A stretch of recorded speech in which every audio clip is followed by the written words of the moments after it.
Kim akmang hahalikan ni Paulo sa kanilang prenup wedding.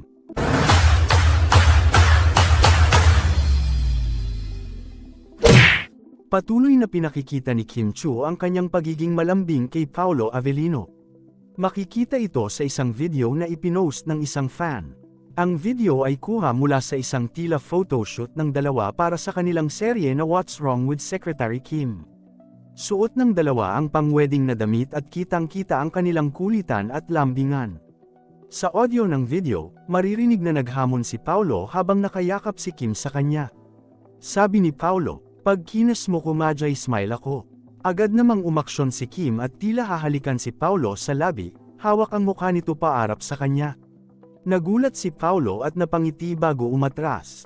Bigla ring binitiwan ni Kim ang pagkakahawak sa mukha ni Paulo at lumayo mula sa kanyang leading man. Natawa si Paulo, hindi lang dahil sa pag-blush kundi dahil din sa ginawa ni Kim. Nagmula ang hamon ni Paulo sa isang screenshot kung saan pinilit ni Kim na mapangiti siya habang hawak ang kanyang pisngi. Walang duda, komportable si Kim kay Paulo. Wala siyang pag-aatubili na magpakita ng kalambingan sa kanyang kapareha. Sa video, kitang-kita ang chemistry ng dalawa. Nagiging mas kapana-panabik ang kanilang serye dahil sa kanilang natural na kulitan at lambingan. Maraming fans ang natuwa sa kanilang interaksyon, na nagpapakita ng malalim na pagkakaibigan at respeto sa isa't isa. Habang ang iba ay nagugulat sa kanilang mga biruan, para sa kanilang mga tagahanga, ito ay patunay lamang ng kanilang malapit na relasyon. Si Kim ay kilala sa kanyang pagiging masayahin at malambing, at ipinapakita niya ito kay Paulo. Maririnig sa audio ng video ang kanilang tawanan at ang masayang pag-uusap. Hindi may kakaila na ang kanilang kulitan ay nagdudulot ng ngiti sa kanilang mga tagahanga. Sa bawat galaw at biro, makikita ang pagiging natural ng dalawa sa harap ng kamera. Nagugat ang kanilang kulitan sa isang simpleng hamon na nagdulot ng saya at kilig sa kanilang mga tagahanga. Ang ganitong mga eksena ay nagpapakita ng tunay na samahan nila Kim at Paulo, na nagbibigay ng mas malalim na dimensyon sa kanilang mga karakter sa serye. Habang patuloy na umaani ng papuri ang kanilang serye, ang ganitong mga behind-the-scenes na video ay nagbibigay ng dagdag na excitement sa kanilang mga tagahanga. Nakikita nila ang tunay na personalidad ng kanilang mga iniidolo, na nagiging dahilan upang mas lalong mahalin at suportahan ang kanilang proyekto.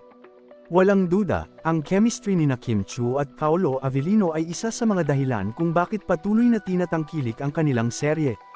Ang kanilang natural na lambingan at biruan ay nagbibigay buhay sa kanilang mga karakter, na nagdudulot ng saya at kilig sa kanilang mga manunood. Sa kabila ng pagiging abala sa kanilang mga trabaho, nagagawa pa rin ni Kim at Paulo na mag-enjoy at magpakita ng pagmamahal sa kanilang mga tagahanga. Ang ganitong klaseng interaksyon ay nagpapakita ng kanilang pagiging totoo at maalalahanin, na siyang nagiging inspirasyon sa maraming tao. Sa bawat post at update, patuloy na pinakikita ni Kim at Paulo na ang kanilang samahan ay hindi lamang sa harap ng kamera kundi pati na rin sa tunay na buhay. Ang kanilang pagkakaibigan at respeto sa isa't isa ay nagbibigay inspirasyon sa kanilang mga tagahanga, na patuloy na sumusuporta at nagmamahal sa kanila. Ang kwento ng kanilang lambingan at kulitan ay patuloy na magdudulot ng saya at kilig sa kanilang mga tagahanga. Sa bawat post at update, makikita ang tunay na pagkakaibigan at pagmamahalan ni Kim Chiu at Paulo Avellino, na siyang dahilan kung bakit patuloy silang minamahal at sinusuportahan ng kanilang mga tagahanga.